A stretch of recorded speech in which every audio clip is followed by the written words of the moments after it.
आदित्य राणूबाईची कहाणी। आदित्य राणूबाई, तुमची कहाणी ऐका। आटपाट नगरात एक ब्राह्मण राहत होता। तो रोज समिधा, फूल, दुर्वा आणवयास रानात जात असे। तिथं नागकन्या, देवकन्या वसा वसत होत्या। ब्राह्मणाने त्यांना विचारले, कसला वसा वसता तो मला सांगा। तुला रे कशाला हवा? उतशील मातशील, घेतला वसा टाकून देशील। ब्राह्मण म्हणाला, उतणार नाही, मातणार नाही, घेतला वसा टाकणार नाही।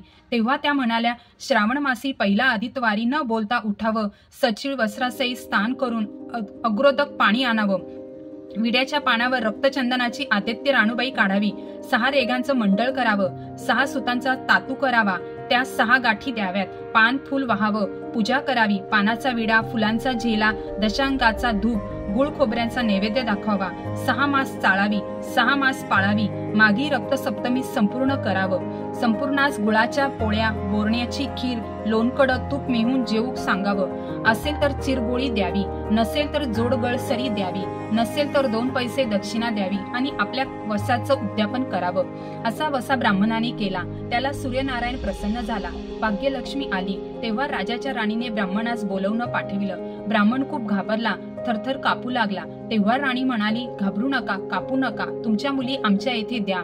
आमच्या गरीबाच्या मुली तुमच्या घरी कशा द्याव्यात? तुम्ही त्यांना दासी कराल, बटीक कराल। राणी म्हणाली, बटीक करीत नाही, राजाची राणी करू, प्रधानाची राणी करू। मार्गशीर्ष महिन्यात ब्राह्मणाने लग्न करून मुली दिल्या। एक राजाच्या घरी दिली, एक प्रधानाच्या घरी दिली। गेल्या पावली मुलीचा समाचार घेतला नाही। 12 वर्षांनी समाचारास ब्राह्मण निघाला। राजाच्या घरी लेकीनं बसावयास पाट दिला, पाय धुवायला पाणी दिलं। म्हणाली, बाबा गुळ खा, पाणी प्या। ब्राह्मण म्हणाला, गुळ खात नाही, पाणी पित नाही। आधी माझी कहाणी करावयाची आहे, ती तू ऐक। तुमची कहाणी ऐकायला मला वेळ नाही। राजा पारधीला जाणार आहे, त्याला जेवायला उशीर होईल। तोच त्याच्या मनात राग आला।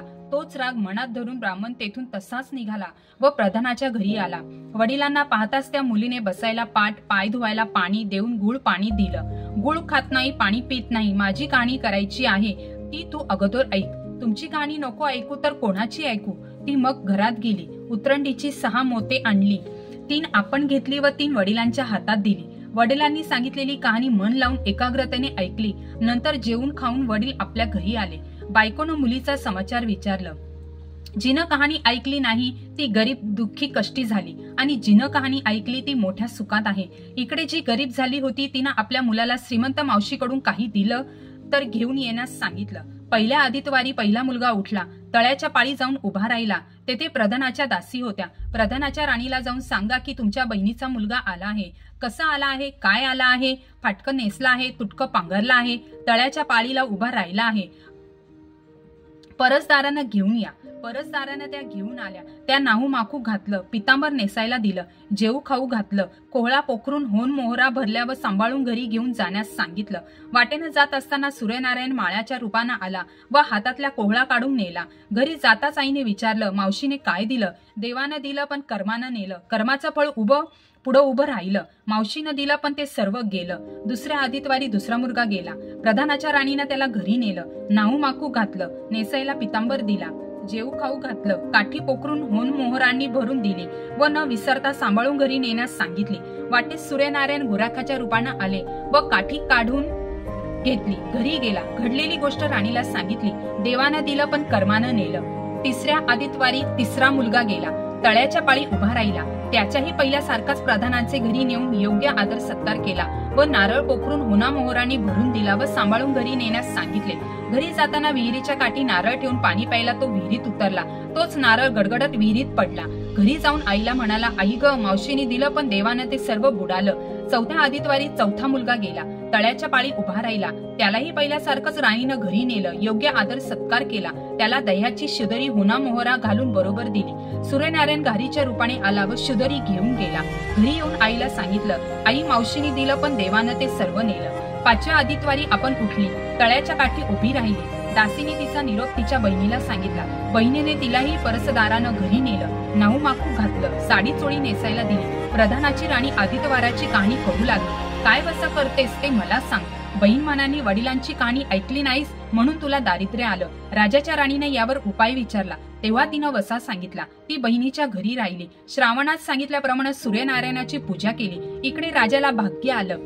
राजानं छत्र चामर देऊन बोलावणं केलं। राजा येताच ती घरी जायला निघाली.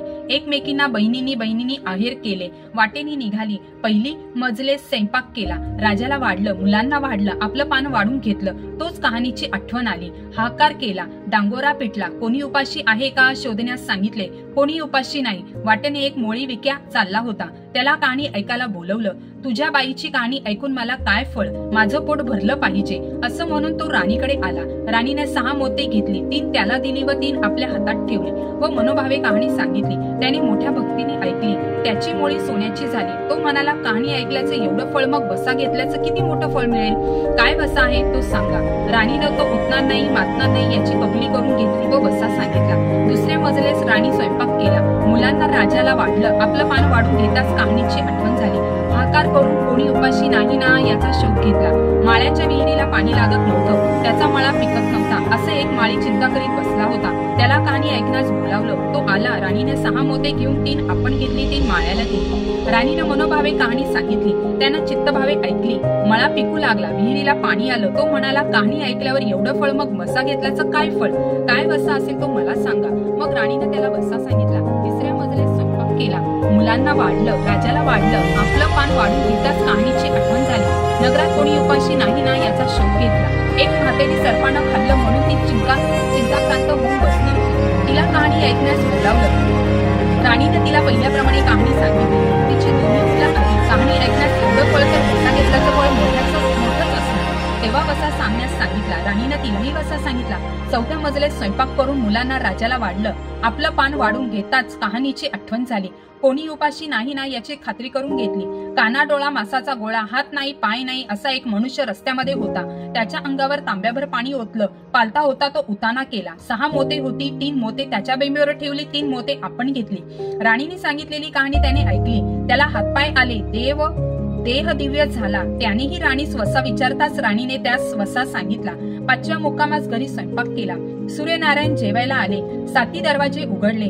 लोह गंगाळ पाणी तापवलं. षडस पक्वान जेवायला केले. सूर्यनारायण भोजनास बसले. त्यांना पहिल्या घासाला केस लागला. ते रागावले. राजाच्या राणीला 12 वर्ष दारिद्र्य आलं होतं. तिनं आदित्यवारी वळचळणी खाली बसून केस विंचरले. काळ चवाळ डोईचा केस, वळणीची काडी डाव्या खांद्यावरून टाकून दे. राजाच्या राणीला सूर्यनारायणाचा कोप झाला. तसा कोणाला होऊ नये. ब्राह्मणाला, मोळी विक्याला, राजाच्या राणीला, माळ्याला, म्हातारीला, कनाडोळा मासाचा गोळा सर्वांना सूर्यनारायण जसा प्रसन्न झाला तसा तुम्हा आम्हा होई 60 उत्तराची कहाणी 5 उत्तरी सुफळ संपूर्ण.